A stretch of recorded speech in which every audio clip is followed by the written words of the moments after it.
दो चीज़ों पर आज ये प्रेस वार्ता है और आप लोगों से हम लोग बातचीत करेंगे। पहला तो जिस तरीके से पठानकोट के मसले पर 80 घंटे के बाद भी अभी जो जानकारी मिल रही है, अभी भी ऑपरेशन पूरी तरीके से ख़त्म नहीं हुआ है। और दूसरा, लोढ़ा कमेटी के मसले के ऊपर दिलीप भाई लोढ़ा कमेटी के मसले में बात करेंगे। मैं आपको पठानकोट के मामले बताऊंगा।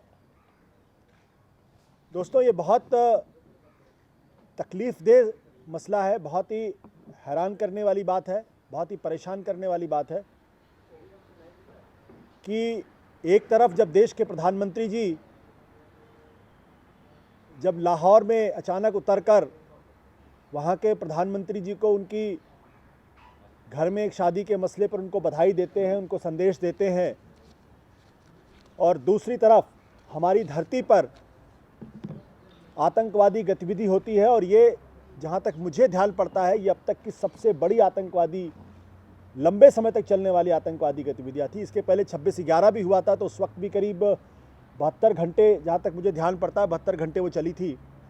और ये 80 घंटे हो गए हैं। और अभी भी थोड़ी देर पहले जो खबर आई थी कि वहाँ पे थोड़ा ब्लास्ट हुआ है, और या ब्लास्ट की खबरें हैं, यानी अभी भी पूरी तरीके से ऑपरेशन ख़त्म नहीं हुआ है। ये कई गंभीर सवाल खड़े करता है, और मैं बीजेपी से और केंद्र की सरकार से, देश के प्रधानमंत्री से सवाल पूछना चाहता हूं कि आखिर हमारे देश की विदेश नीति है क्या पाकिस्तान के मसले के ऊपर। कभी आप नवाज शरीफ साहब को अपने स्वेरिंग इन सेरेमनी में बुलाते हो, उसके बाद हुर्रियत से बातचीत की बात होती है तो आप सेक्रेटरी लेवल टॉक कैंसिल कर देते हो। फिर कहीं बैंकॉक में बातचीत होती है, फिर उसके बाद नेशनल सिक्योरिटी एडवाइज़र की मीटिंग होती है, उसको भी कैंसिल कर दिया जाता है। और अचानक फिर आप पेरिस के अंदर हाथ मिलाते हो, 2 मिनट खुसफुस होती है, और अगली खबर ये मिलती है कि अचानक प्रधानमंत्री जी का मन बदला और वो पाकिस्तान के लाहौर में उतर गए। अचानक बहुत ज़्यादा दोस्ती हो गई आपकी उनके साथ, गलबहियाँ होती है, और फिर उसके बाद हमारी धरती पर आतंकवादी कार्रवाई होती है, जिसमें बड़े दुख के साथ कहना पड़ रहा है, बड़े ये राष्ट्रीय शोक का मसला है, जिसमें हमारे जांबाज जवान, उनकी जान जाती है। वो बेचारे अपनी जान पर खेलकर देश की सुरक्षा को, देश की राष्ट्रीयता को बचाने का काम करते हैं। और प्रधानमंत्री जी बिना किसी कारण के, बिना किसी विदेश नीति के, बिना किसी पाकिस्तान नीति के, बिना देश को ये बात बताए कि आखिर वो कौन से कारण थे जिनकी वजह से आप अचानक लाहौर गए। आपकी नवाज शरीफ साहब से क्या बातचीत हुई? लोकतांत्रिक देश के अंदर देश को ये जानने का अधिकार है, और प्रधानमंत्री को ये बताना चाहिए कि आखिर नवाज शरीफ साहब से उनकी बातचीत हुई क्या थी, उस बातचीत का सबब क्या था, उस बातचीत में ऐसी कौन सी बात थी जो वो देश से छिपाना चाहते, क्यों नहीं बताना चाहते। और अब जब इतनी बड़ी आतंकवादी गतिविधि हुई है, तो उसके बाद क्या इस्लामाबाद के अंदर जाकर वहाँ पे सेक्रेटरी लेवल की टॉक होगी या नहीं होगी, इसके बारे में क्यों नहीं प्रधानमंत्री जी और देश की सरकार इस बारे में स्पष्ट करती है। और मैं एक सवाल और पूछना चाहता हूँ कि आखिर पिछले कुछ महीनों के अंदर ऐसे हालात, क्या बदलाव आ गया कि आप अचानक चले गए, नवाज शरीफ से आपने हाथ मिलाया? ये स्पष्ट होना चाहिए, क्योंकि वही बीजेपी है और यही नरेंद्र मोदी जी देश के प्रधानमंत्री हैं जो लगातार ये कहते रहे हैं कि जब तक पाकिस्तान आतंकवाद नहीं ख़त्म कर देता तब तक उससे बातचीत नहीं होनी चाहिए। और आज हमारी धरती के ऊपर लगातार आतंकवादी गतिविधियां हो रही हैं। पिछले दिनों गुरदासपुर में हुआ, और अब हमारे एयरबेस पर घुसकर हमला हुआ, और सरकार ये कहती है कि उसे इस बारे में जानकारी थी। पंजाब की पुलिस कहती है 5 दिन पहले हमने इस बारे में इंफॉर्मेशन दे दी थी।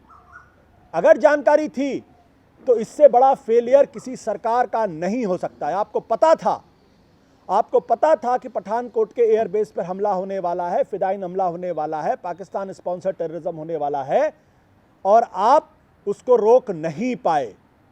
इससे बड़ी फेलियर क्या किसी सरकार की हो सकती है? पहले ये कहा जाता था कि आपके पास सूचना नहीं है, फिदाइन ने अचानक हमला कर दिया। अब तो आपके पास पिन पॉइंटेड इंफॉर्मेशन थी, और आप इस पर गर्व महसूस करते हो कि आपके पास ये जानकारी थी। उसके बावजूद आप नहीं रोक पाए।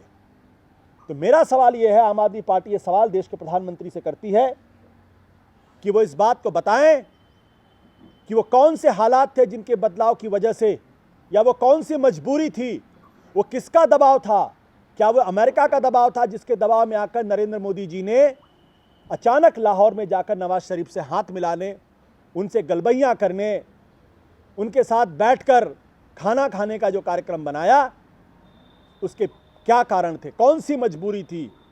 क्या बराक ओबामा का फ़ोन आया था? क्या अमेरिका का दबाव उनके ऊपर काम कर रहा था? क्यों?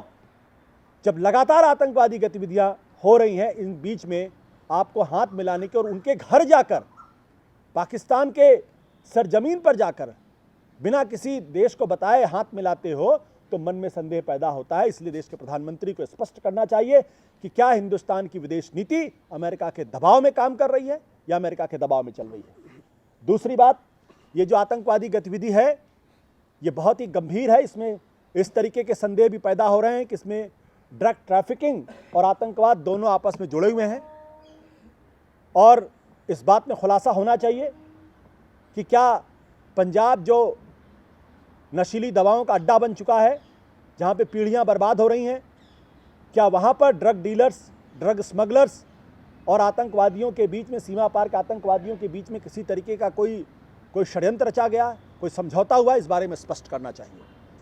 ये बहुत गंभीर मसला पंजाब के लिए भी और देश के लिए भी, क्योंकि एक ही रास्ते से, गुरदासपुर में भी वहाँ से आतंकवादी आए तो इस बार भी आतंकवादी उसी रास्ते से आए।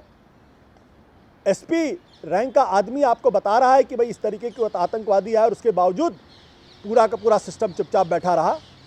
ये एक निहायत गंभीर बात है। और तीसरी बात जो मैं सवाल पूछना चाहता हूं वो ये कि आखिर देश की विदेश नीति चला कौन रहा है?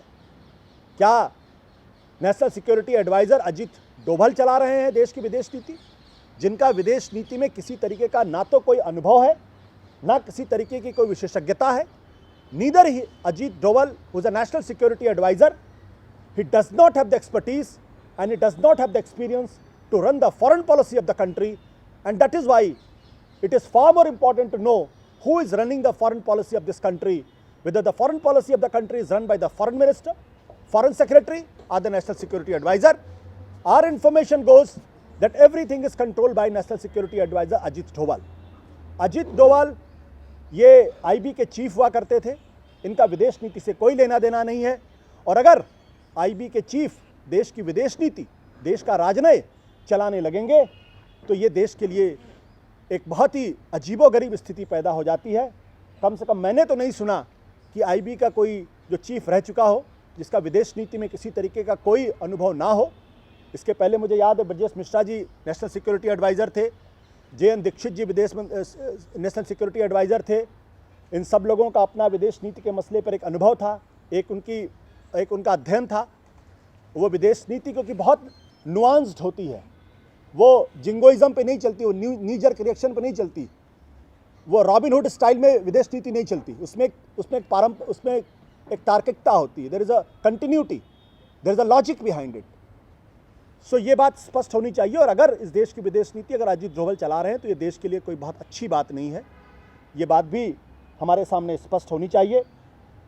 तो मैं पहला सवाल हमारा ये कि आखिर इस देश की विदेश नीति कौन चला रहा है? आखिर नरेंद्र मोदी जी की क्या मजबूरी थी कि अचानक वो लाहौर में गए, नवाज शरीफ से हाथ मिलाया? क्या अमेरिका के दबाव में ऐसा हो रहा है कि जब आतंकवादी गतिविधियां चल रही हों तब आप पाकिस्तान से हाथ मिलाए? दूसरा, वो कौन से हालात हैं जिनकी वजह से जो बीजेपी कहा करती थी कि जब तक आतंकवादी गतिविधियों को पाकिस्तान विराम नहीं दे देता तब तक उससे बातचीत नहीं होनी चाहिए, और आप लगातार गलबैयाँ मिलने की बात करते हैं। ये वही बीजेपी है जिनकी सरकार जब अटल बिहारी वाजपेयी की थी तो कंधार आतंकवादियों को छोड़ने गए थे बिरयानी खिलाते हुए। तो ये बार बार बीजेपी के साथ ऐसा क्यों होता है, इसका जवाब देश जानना चाहता है। और तीसरी बात कि क्या इसमें ड्रग स्मगलर्स, ड्रग रूट और पाकिस्तान का आतंकवाद दोनों मिला हुआ है, और अगर मिला हुआ है तो देश के लिए बड़ी ख़तरनाक बात है, इस पर स्पष्ट होनी चाहिए बात। बाकी मैं दिलीप जी के लिए ये लोढ़ा कमेटी के मसले पर अपनी राय। So I would like to start by restating 5 precise questions on this Pathankot issue that we have prepared, that we as Aam Aadmi Party wants to know from the Honorable Home Minister as well as the Government of India. वही सवाल है पर precisely आपको एकदम- पांच सवाल हैं precisely मिले. The first question is, the PM should tell the country what transpired in his talks with Pakistan PM at Lahore on 25th December. This is the first question that we as a citizen of this country would like to know from us, Mr. Prime Minister. The second question is, after calling off NSA level talks on the issue that Pakistan High Commission had invited Hurriyat Conference, what was the change that resulted in announcement of Foreign Secretary level talks now? This is our second question. The third question is, on what basis did the Union Home Minister announce on Saturday evening that the Pathankot operation is over? That's quite embarrassing for nation as well as the Home Minister, and he must come out clean on what made him announce that operation is over.